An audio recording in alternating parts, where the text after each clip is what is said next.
ناظرین کرام، اگلا پروگرام ہے راہ عمل۔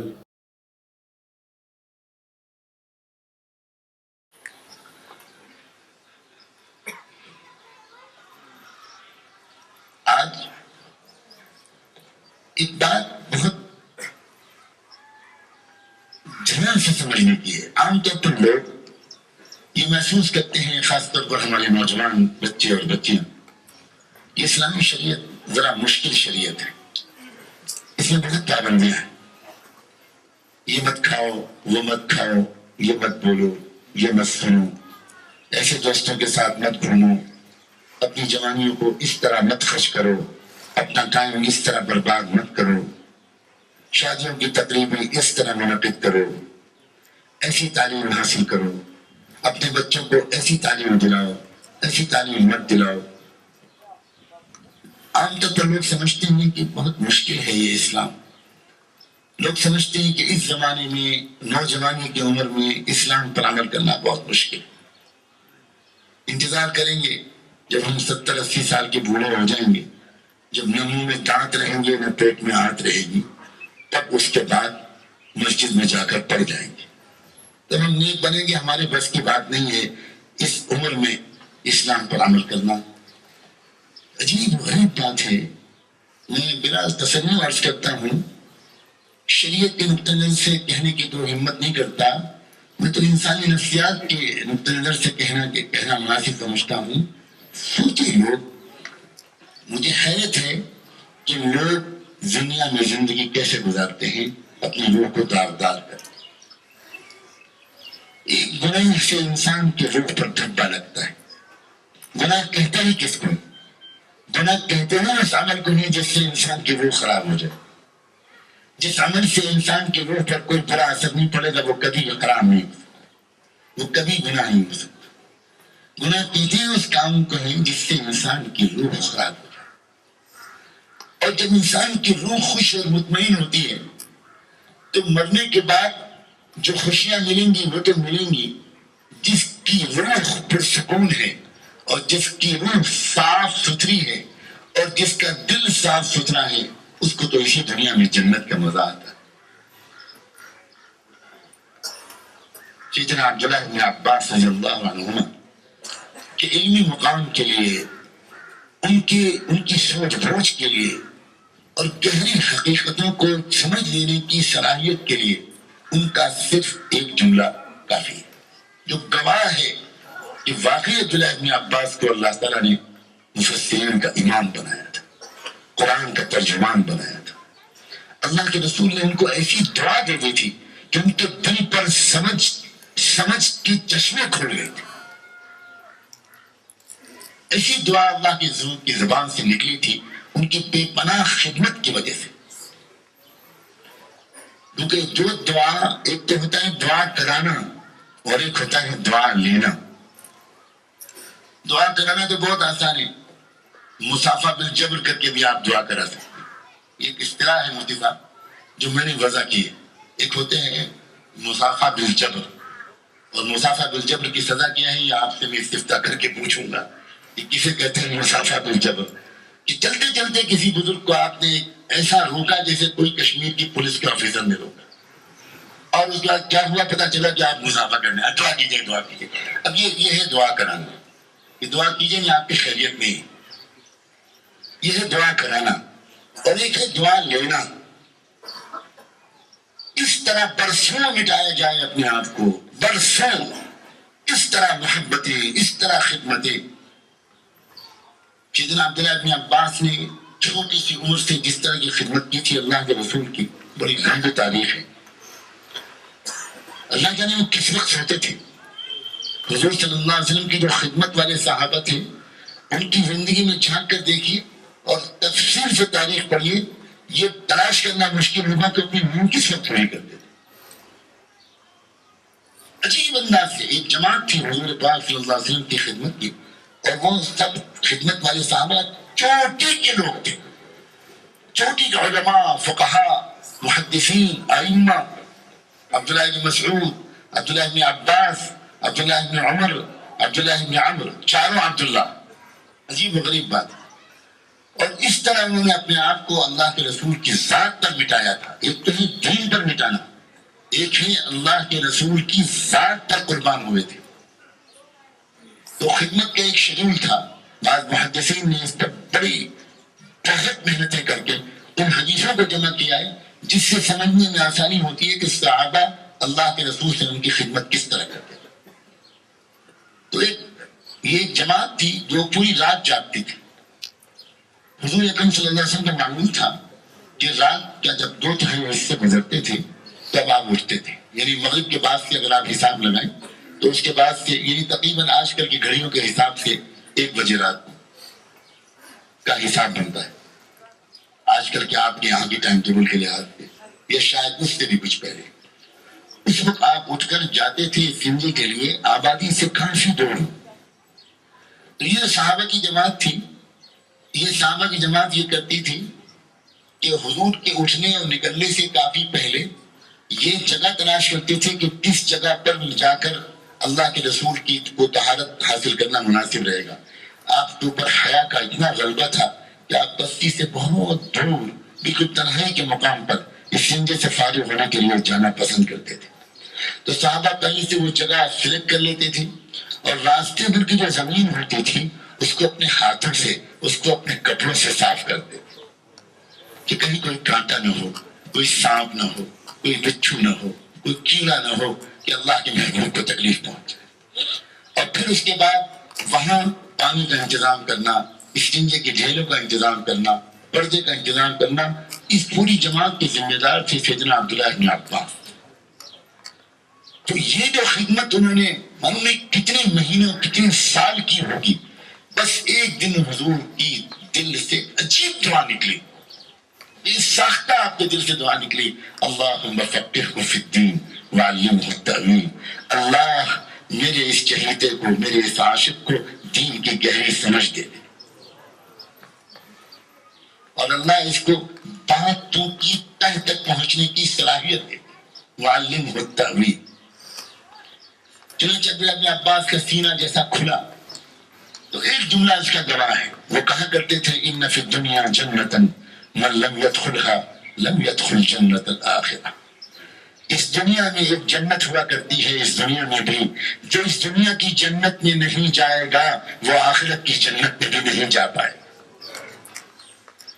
اب ہم سب پیٹرول کے دیکھ سکتے ہیں, ہم اس دنیا میں جس طرح جی رہے ہیں ہم کو روحانی سکون حاصل ہے, ہمارا دل مطمئن ہے. عجیب محرومی کا عالم, عجیب محرومی کا عالم ہے. لوگوں آج کل کا جو کلچر دنیا میں چل رہا ہے, جو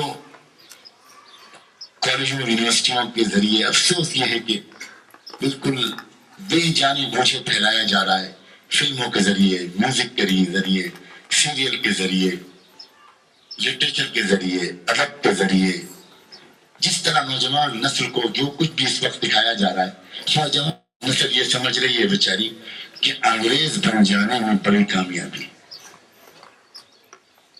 خاص طور پر ہم لوگ جس علاقے میں رہتے ہیں اس علاقے کا تو عجیب غریب حال ہے. ایک لیڈر یہ کہہ کر گیا ہے اس ملک سے کہ اگر کوئی انگریزی میں مجھ کو گالی بھی دے گا تب بھی میں اس کو دھنیہ واد کروں گا, اس لیے کہ تم نے انگریزی میں تو گالی دی, اس قابل تو مجھ کو سمجھا. یہ غلام قوم کی نفسیات ہے. تم اگر گالی دیتے کشمیری میں تو برا مانتا, اردو میں دیتے تو برا مانتا, ہندی میں دیتے تو برا مانتا, مگر تم نے انگلش میں گالی دی. Thank you very much, you are so kind. اس قوم کی غلامی کا یہ عالم ہے کہ اس نے دیکھا کہ انگریزوں نے اپنی پینٹ کو پیچھے سے پھاڑنا شروع کر دیا, تو اب ہندوستانی نوجوانوں نے بھی اپنے پینٹ کو پیچھے سے پھاڑنا شروع کر دیا. انہوں نے دیکھا کہ کسی انگریز فلم ایکٹر نے اپنی پینٹ پہ لکھا ہے آئی لو یو, تو ہمارے نوجوان نے بھی لکھا آئی لو یو, اور اس کی جگہ بھی کیا چنی میں اس کو کھول کے بیان بھی نہیں کر سکتا. خدا کے بندے, اس جگہ پر تو گدھا میں لکھوانا پسند کرے گا کہ آئی لو یو. کیا غلامی ہے؟ کسی کے کاغذ بڑے ہو گئے, ہمارے نوجوانوں نے بھی کاغذ بڑے کر لیے. کسی کے ناخن بڑے ہو گئے، یہ نہیں پوچھا ہمارے نوجوان نے کہ شاید اس کے پاس نیل کٹر نہ ہو، غریب آدمی ہے، خرید کے دے دو، چندہ دے دو اس کو. اس کے ناخن بڑے ہو گئے، ہمارے نوجوان کے ناخن بڑے کریں. کسی کے بال بڑے ہو گئے، ہو سکتا ہے کوئی بیماری ہو، اس کے علاقے میں کوئی سیلون نہ ہو، اس کے بال بڑے ہو گئے، ہمارے بال بڑے کریں. میں لطیفہ سنایا کرتا ہوں اور لطیفے کے ذریعے میسج دینا چاہتا ہوں. لکھنؤ کے ریلوے، یہ ایک سچا قصہ ہے، یہ کوئی لطیفہ نہیں ہے. لکھنؤ کے ریلوے اسٹیشن پر ایک انگریز کھڑا ہوا کافی پی رہا تھا. اس کی کافی کے مگ میں غلطی سے برف کا ٹکڑا گر گیا.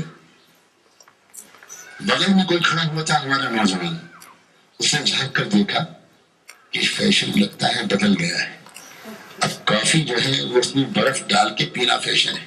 تو اس نے بھی اپنا مگ بڑھا دیا اور کہا پلیز ایک برف کا ٹکڑا اس میں بھی ڈال دیا. جو نوجوان اتنی نقل کرنے کی نفسیات رکھتے ہیں، جن کے پاس اپنا کوئی سلیکشن نہ ہو، اپنا کوئی چوائس نہ ہو، کوئی اپنا انتخاب نہ ہو، کیا وہ دنیا میں ترقی کر سکتے ہیں؟ کیا ان کو ایک اچھی ابھرتی ہوئی قوم کی طرح جینے کا کوئی حق ہے؟ کیا ان کا اپنا کوئی مستقبل روشن ہے؟ بامبے ہائی کورٹ کے وکلاء نے ہائی کورٹ کے چیف جسٹس کی کورٹ میں ایک عجیب و غریب قسم کی درخواست پیش کی وکیلوں نے، اور وہ درخواست یہ تھی کہ حضور یہ جو کالا کوٹ ہم کو پہننے کو کہا جاتا ہے، یہ بامبے کی سخت گرمی میں بہت پریشان کرتا ہے، اس لیے پلیز ہم کو یہ وائٹ کوٹ پہننے کی اجازت دی جائے.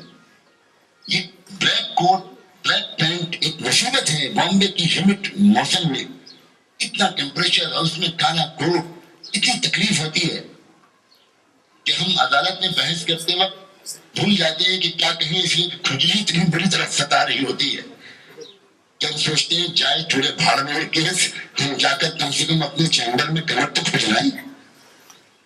اس لیے پلیز آپ ہم کو یونیفارم بدلیے، ہمارا بلیک کوٹ بدلیے. مگر لا حول ولا قوت الا باللہ. ہائی کورٹ کے چیف جسٹس کی ہمت نہیں ہوئی کہ وہ اس اپلیکیشن کو اب فیصلہ کرے. اس نے سپریم کورٹ بھیج دیا کہ بھائی آپ حکم دیجیے.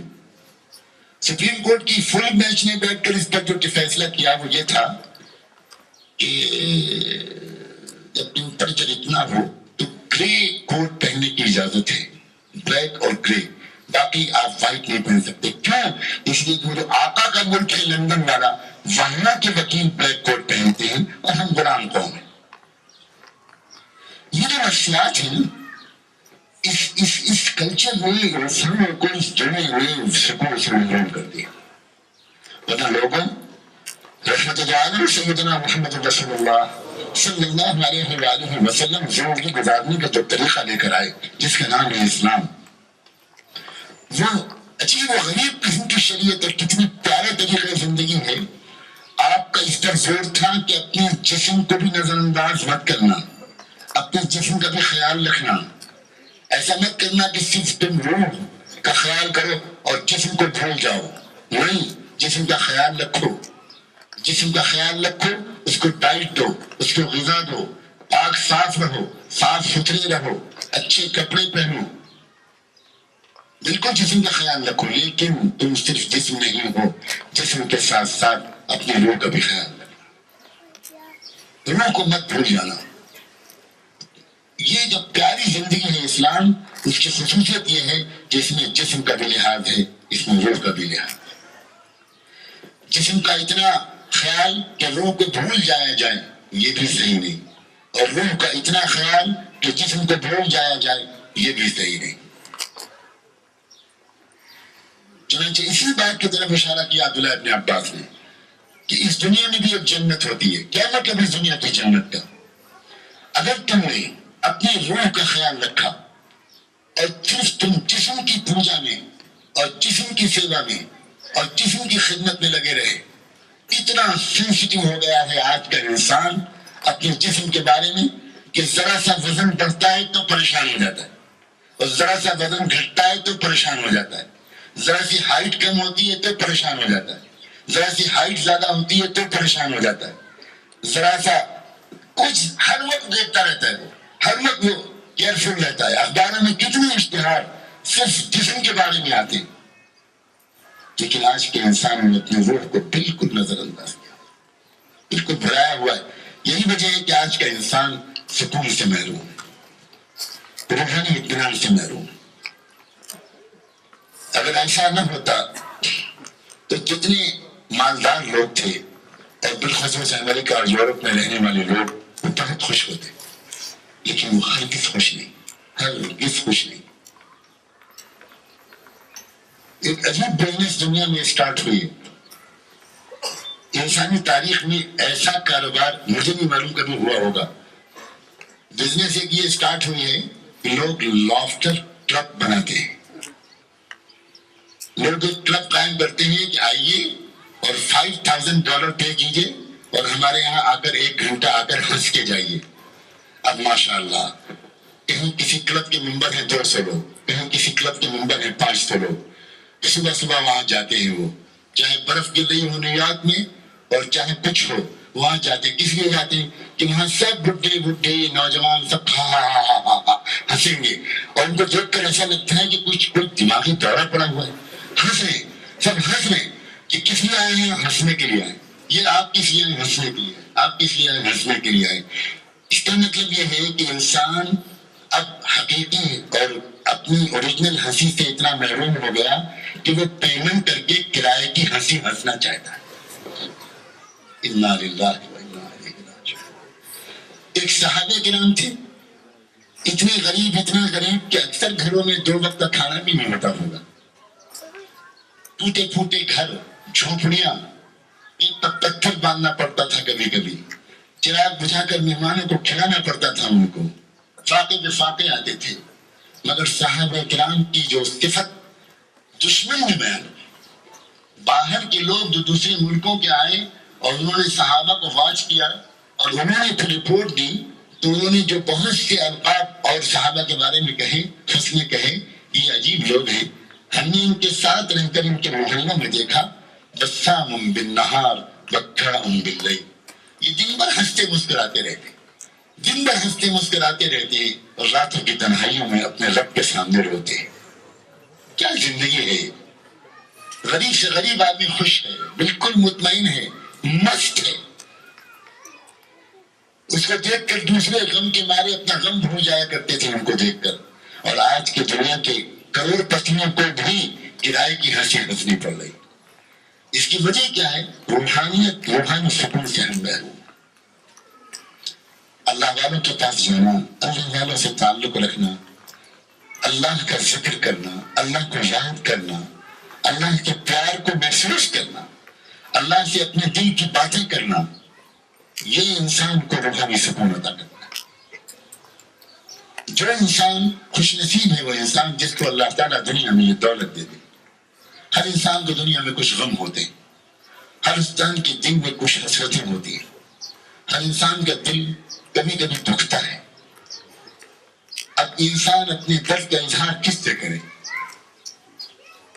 اب ایک طریقہ یہ ہے کہ انسان اپنی ہی طرح کسی دوسرے پریشان حال سے اپنے درد کا اظہار کرے۔ تم اپنے درد کا اظہار اس سے کرو گے، وہ اپنے درد کا اظہار تم سے شروع کر دے گا، تمہارا درد کم نہیں ہوگا اور بڑھے گا۔ بجائے اس کے کہ تم اپنے درد کا اظہار اپنے جیسے کسی انسان سے کرو۔ ایک لڑکی سسرال میں کچھ تکلیف میں مبتلا ہوئی، وہ بجائے اس کے کہ وہ اپنی ماں سے جا کر اپنے سسرال کی شکایت کرے، اگر سمجھدار ہے یہ مرد اور سمجھدار ہے یہ عورت، تو وہ دونوں کیا کریں گے؟ وہ کریں گے یہ کہ وہ چپکے سے تنہائی میں مصلی بچھائیں گے اور اپنے درد کا اظہار اپنے اللہ سے کریں۔ انما اشکو بثی وحزنی الی اللہ۔ جو انسان اپنا غم، اپنا شکوہ، اپنا گلہ، اپنی پریشانیاں اللہ کے سامنے رکھنے کا طریقہ سیکھ لیتا ہے، اس کے دل کا بوجھ ہلکا ہو جاتا ہے۔ ایک چھوٹا سا بچہ، کوئی بچہ اس کو سڑک پر کچھ ڈانٹ دیتا ہے، مار دیتا ہے، کچھ پریشانی اس کو ہو جاتی ہے، وہ دوڑتا ہوا آتا ہے، روتا ہوا آتا ہے، ماں پوچھتی بیٹا کیا ہوا؟ وہ کچھ نخرے کرنے کے بعد ماں سے شکایت کرتا ہے کہ فلاں نے مجھ کو گالی دی، فلاں نے مجھ کو مارا۔ ماں اس کو تسلی دیتی ہے، بیٹا میں دیکھ لوں گی، تم مت گھبرا، تم مت سمجھ۔ بس وہ ماں سے کہہ کے مطمئن ہو جائے، وہ مست ہو جاتا ہے، وہ سمجھتا ہے کہ بس میں نے FIR لکھا دی، میں نے ماں سے کہہ دیا، بس ختم، she will take care of it۔ وہ اپنا سب کر لے, ماں وہ بچہ سب بھول جاتا ہے, پھر جا کے کھیلنا شروع کر دیتا ہے. ایک منٹ میں بچہ بھول جاتا ہے اپنی ماں سے کہہ کر, بچہ ماں سے کہہ کر سکون پا سکتا ہے یا بندہ رب سے کہہ کر سکون نہیں پا سکتا. لیکن بندے کو رب سے تعلق تو ہو, بندہ رب کو اپنے سے اتنا قریب تو سمجھے, بندہ رب کو اتنا مہربان تو سمجھے, بندے کا اتنا لائیو کنیکشن تو ہو, اتنا لائیو کانٹیکٹ تو ہو کہ جب چاہا اپنے مالک سے بات کریں, چلتے پھرتے اٹھتے بیٹھتے اس مالک سے اس کا رابطہ قائم ہے. یہ وہ چیز ہے جس کو ذکر کہتے ہیں, یہ وہ چیز ہے جس کو اللہ کی محبت کہتے ہیں, یہ وہ چیز ہے جس کو اللہ کا تعلق کہتے ہیں, یہ وہ چیز ہے جس کو تصوف و سلوک کہتے ہیں, یہ وہ چیز ہے جس کو صوفیزم کہتے ہیں. آج کل عجیب تماشا ہو رہا ہے, عجیب تماشا ہو رہا ہے. ہر طرف سے شیطان انسان کو بالخصوص ایمان والے کو گھیرنے کی کوشش کر رہا ہے, کیونکہ اس کو ڈر ہے کہ یہ شیطان, یہ انسان بیچارہ یہ سکون حاصل کرنے کے لیے گناہ کرتا ہے, پھر اس کو سکون تو ملتا نہیں. دنیا میں آج تک کسی گناہ سے کسی کو سکون نہیں ملا, اور الجھن بڑھ جاتی ہے. پھر وہ سوچتا ہے کہ یہ والا گناہ میں نے جو کیا اس سے کام نہیں چلا, اب وہ والا گناہ کروں تو شاید کچھ سکون ملے. پھر وہ والا گناہ کرتا ہے اور اس سے بھی سکون نہیں ملتا, الجھن اور بڑھتی ہے. پھر اور کوئی گناہ کرتا ہے, پھر اور کوئی گناہ کرتا ہے.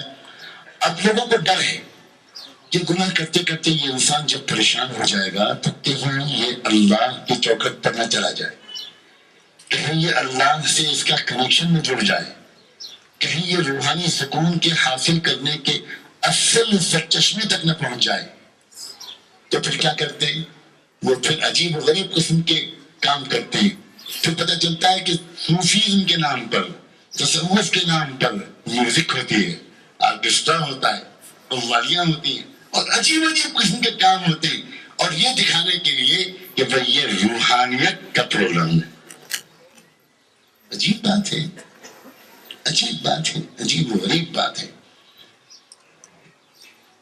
ایک صاحب, میں نام تو نہیں لوں گا, اس وقت ہندوستان میں شاید نمبر 1 کے ہیں وہ, جو فلمیں بناتے ہیں, پروگرامس آرگنائز کرتے ہیں, اور ایک ایک پروگرام کی فیس جو ان کی ہوتی ہے شاید وہ 25-50 لاکھ ہوتی ہے, اور وہ پوری ٹیم لے کر چلتے ہیں. لڑکیاں بھی ہوتی ہیں, عورتیں بھی ہوتی ہیں, نوجوان بھی ہوتے ہیں, آرکیسٹرا ہوتا ہے, قوالی ہوتی ہے, نظمیں پڑھی جاتی ہیں, جھوما جاتا ہے, اور کہا جاتا ہے کہ یہ صوفی کلچر کو فروغ دے رہے, یہ صوفی کو فروغ دے رہے. مجھ کو اس بات کا پتہ ہے کہ کشمیر کی زمین میں جو روحانیت ہے, کشمیر کی زمین کے مٹی میں جو روحانی حس ہے, وہ ہزار یہاں کے نوجوان تھوڑے دن کے لیے ذرا راستے سے ہٹ جائے اور وہ بیچارہ سکون کی تلاش میں ادھر ادھر جاتا ہے.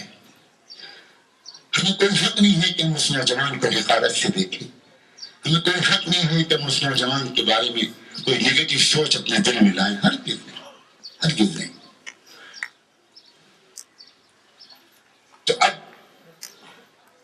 دور تک سوچنے والے کچھ لوگوں نے یہ سوچا کہ ایسا نہیں ہو کہ اس وادی کے نوجوان یہ کہیں سچی روحانیت حاصل کرنے کے لیے درود شریف نہ پڑھنا شروع کرتے ہیں, کہیں واقعی رحمت العالم سیدنا محمد رسول اللہ صلی اللہ علیہ وآلہ وسلم سے یہ اپنا رشتہ نہ جوڑ لیں, کہیں یہ نماز پڑھنا نہ شروع کر دیں, کہیں یہ تہجد پڑھنا نہ شروع کر دیں, کہیں یہ نفل نہ پڑھنا شروع کر دیں, کہیں یہ غریبوں, بیواؤں, یتیموں کی خدمت کر کے اپنے روحانی سکون کو حاصل کرنے کی کوشش کرنا شروع نہ کر دے. تو اس کے لیے ہر کچھ دن کے بعد مجھے اس بات کا علم ہے کہ باقاعدہ ایسے پروگرامس وادی میں آرگنائز کیے جا رہے ہیں جس سے لوگوں کو بتایا جائے کہ یہ ہے روحانیت. آسمان سے گرے اور کھجور پہ اٹکے. اللہ کے بندو, کیا کسی محمد مصطفیٰ صلی اللہ علیہ وسلم کے غلام کو بھی اس کی ضرورت ہے کہ وہ کسی اور سے روحانیت سیکھے؟ جو دنیا کو سکھانے آئی تھی امت کہ دیکھو اس طرح زندگی گزارو, اس طرح زندگی گزارو کہ تم ہر وقت خوش رہو، تم مطمئن رہو، تم اپنے ماں باپ کی آنکھوں کی ٹھنڈک بنو. بیوی اپنے شوہر کے بارے میں یہ سمجھے کہ دنیا میں کسی عورت کو مجھ سے اچھا شوہر نہیں ملا. شوہر اپنی بیوی کے بارے میں یہ سمجھے کہ دنیا میں کسی مرد کو میری بیوی سے اچھی بیوی نہیں ملی. مائیں اپنے بچوں کو دیکھ دیکھ کر ان کی آنکھیں ٹھنڈی ہوں اور بچے اپنے ماں پر اپنی جان نشاور کریں. یہ ہے روحانیت کا راستہ. جب ماں لیٹے آرام کرنے کے لیے دن بھر کی تھکی ہاری، تو وہ نوجوان بیٹا، وہ نوجوان بیٹی، وہ نوجوان بہو جو اپنی ماں یا اپنے ساس کی خدمت کرنا شروع کر دے، سر دبائے، سر میں تیل لگائے، بدن کو دبائے اور اس کے بعد کہے ماں آرام سے سو جانا، سوتے سوتے میرے لیے دعا کر جانا. جب کوئی نوجوان لڑکا اپنی ماں کی خدمت کر کے اپنے بیڈ روم میں جائے گا، رب کعبہ کی قسم اس کے دل میں سکون کی جنت آئے. وہ ایسا خوش اپنے گھر میں اپنے کمرے میں جائے گا کہ آج میں نے کوئی نیک کام کیا، اس لیے کہ میں نے اپنی ماں کی خدمت کی، ان سے دعائیں لی. لیکن آج کل کا فیشن بدل گیا. کہاں ہے وہ نوجوان جو اپنی ماں کی خدمت کرتے ہیں؟ کہاں ہے وہ نوجوان جو اپنی ماں کی دعائیں لیتے ہیں؟ کتنا بڑا حق ہے ماں باپ کا، اور کتنا سکون ملتا ہے ماں باپ کی دعائیں لے کر، کتنا سکون ملتا ہے ماں باپ کو خوش کر کے. ایک صحابی تھے جنہوں نے اللہ کے رسول صلی اللہ علیہ وسلم سے بار بار یہ سنا تھا کہ ماں باپ کا بڑا حق ہوتا ہے. انہوں نے ان کی ماں کو فالج ہو گیا تھا، بالکل معذور تھی، اپنی ماں کو اپنے کندھے پر بٹھا کر پورا حج کروایا. حج تو آج کے زمانے میں بھی بہت تکلیف کا سفر ہوتا ہے، اس وقت تو اور زیادہ مشقت کا سفر ہوتا ہوگا. پورا سفر انہوں نے کروایا، اپنی مفروج اور معذور ماں کو اپنی کمر اور کندھے پر بٹھا کر. بعد میں حاضر ہوئے اللہ کے رسول کی خدمت میں، کھلا کر پوچھا اے اللہ کے رسول، اب تو میں نے اپنی ماں کا حق ادا کر دیا ہوگا، پورا حج کرایا ہے میں نے اپنی ماں کو اپنی کمر پر بٹھا کے. تب آپ نے فرمایا جب تم پیدا ہوئے تھے تمہاری ماں کے منہ سے جو پہلی کراہ نکلی تھی ابھی اس کا بھی حق ادا نہیں. سوچئے ذرا، سوچئے روحانی سکون حاصل کرنے کے یہ راستے ہیں. ماں باپ کی خدمت کرنا، غریب کی خدمت کرنا، کسی اندھے لاچار کو سڑک پار کرا دینا، کسی بیوہ کے ٹھنڈے چولہے کو گرم کر دینا، کسی یتیم کی اچھی تعلیم کا انتظام کر دینا، چپکے سے کسی کی خدمت کر دینا ایسے کہ کسی کو پتہ نہ چلے، اور اخلاص کو دفن کر دینا اور اللہ سے کہنا کہ اللہ یہ میرا عمل چھپا کے رکھیے مخلوق سے، بس آپ مجھ کو اس کا انعام دے دیجیے گا اس دن جس دن کہ میں آپ سے انعام لینے کے لیے حاضر ہوں گا، جس دن میں بہت محتاج ہوں. یہ روحانیت کی باتیں میں عرض کر رہا ہوں. روحانیت کی باتیں، روحانیت کی ترقی اس طرح نہیں ہوتی کہ جنگل میں نکل جاؤ، گھر بار چھوڑ دو. انسان جب خود اپنی عقل سے سوچتا ہے کہ بھئی اگر اللہ یہ چاہتے ہیں کہ ہماری روح واپس جائے ویسی ہی جیسی آئی تھی، تر و تازہ، کوئی دھبا نہ لگا ہو، کوئی داغ نہ لگا ہو، تو بھئی یہ تو تبھی ممکن ہے جب ہم سب کچھ چھوڑ چھاڑ کے جنگل میں نکل جائیں، اکیلے جئیں اور اکیلے مریں. نہ کچھ بولیں گے، نہ کچھ سنیں گے، نہ کچھ دیکھیں گے، نہ کوئی پڑوسی ہوگا، نہ کسی سے گفتگو ہوگی، نہ کسی سے جھگڑا ہوگا، نہ کسی نامحرم پر نظر پڑے گی، نہ جھوٹ بولنے کی نوبت آئے گی، نہ یہ ہوگا نہ وہ ہوگا. تب تو پھر یہ ہو سکتا ہے کہ میرا دل، میری روح صاف ستھری رہے. باقی ایک سوشل زندگی میں شادیاں کر کے، گھر بسا کر، کاروبار کر کے، بازاروں سے گزر کر، ان سب کاموں میں مشغول ہو کر اس کے بعد میں اپنے دل کو اور اپنی روح کو بچا کر لے جاؤں، یہ کیسے ممکن ہے؟ ایک عام انسان اپنی عقل سے یہ سوچتا ہے. لیکن عجیب مشکل یہ ہے کہ اس کی اجازت اللہ کے رسول نے نہیں دی. سختی سے منع فرمایا کہ نہ، بالکل اس کی اجازت نہیں ہے. تمہیں گھر بسانا ہوگا، تمہیں کاروبار کرنے ہوں گے، تم کو شوہر بننا ہوگا، تمہیں بیویاں بننا ہوگا، تمہیں ماں اور باپ بننا ہوگا، تم کو تعلیم حاصل کرنی ہوگی، تم کو سڑکوں سے گزرنا ہوگا، تم کو سفر کرنے ہوں گے، تم کو بیماری اور صحت دونوں قسم کی حالتوں سے گزرنا ہوگا.